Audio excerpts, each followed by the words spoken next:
Alrighty, we're back. We're gonna do these one at a time. The boxes are labeled or numbered. I guess Dad did that. But the phone can't focus. 851 Combine. I took a picture of all the boxes, so here we go. Let's see what we got. Alright. Numero uno. We have some paperwork. Let's see. Hopefully it's a receipt. Alright, sorry I had to edit out. So from Union to RPO Circa 1896, I don't know what any of this means. The 851 Combine without trucks or anything, that paid 95 bucks. I guess it's 2 cars he paid for. 220 bucks back in 1993. So that's just a bit of the paperwork. And we got some other paperwork here for it. Oh, Mom's gonna be mad when she sees what he paid for this stuff. All right, so there's another receipt. I guess this is some plans he had for it. This even has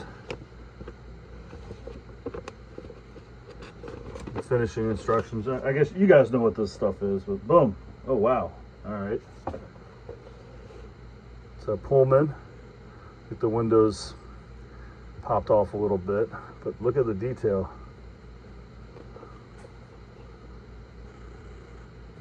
All right, let's pull it. The light's real harsh, so they look better in person, but there you go. The window details, trucks, rubber gasket there, metal wheels. There's a little Lambert logo. So this is what? The first car we pulled out was the 851 Combine, Lambert Associates from Oakland, California, made in Japan. So here's car number 1, Railway Express Agency. Looks like the decals have faded a little bit.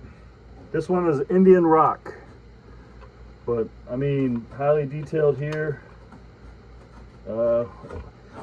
Been sitting for a while, so it needs spruced up a little bit, but you brass guys are ridiculously good at fixing these up and straightening them up. So that's car number 1, the Pullman Indian Rock.